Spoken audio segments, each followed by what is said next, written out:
of নম্বৰটো চৰকাৰে নিয়ন্ত্ৰণ নকৰে যদি 3000 পোষ্ট থাকে আমি 2জন কৰি বা 3জন কৰি উত্তীৰ্ণ প্ৰাৰ্থীক মাতো 3000 পূৰণ 2 3000 পূৰণ 3 9000 মেৰিট মতে 9000 নম্বৰটো আহি যোৱাৰ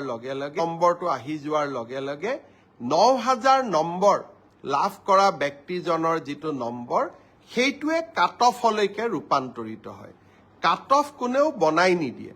কাট অফ ছাত্ৰ ছাত্ৰীসকলৰ পৰীক্ষাৰ ফলাফলে নিৰ্ণয় কৰে কোনোবাই যদি ভাবে যে কাট অফ বেছি হৈছে তাৰ মানে ইয়াকে বুজাব পাৰি যে সঁচাকৈয়ে এইবাৰ পৰীক্ষাৰ ফলাফল যোৱাবাৰতকৈ ভাল হৈছে অসম পুলিচৰো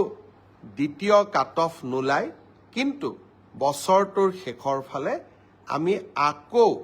নতুন অসম পুলিচত খালী হৈ থকা পোষ্টসমূহ আমি এডভাৰটাইজ কৰিম কোনোবাই যদি পোৱা নাই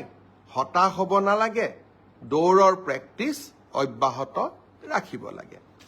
এডিআৰই পৰীক্ষাৰ প্ৰসংগতে মই উল্লেখ কৰিব খুজিছো যে এডিআৰই চতুৰ্থ বৰ্গৰ পৰীক্ষাৰ বাবে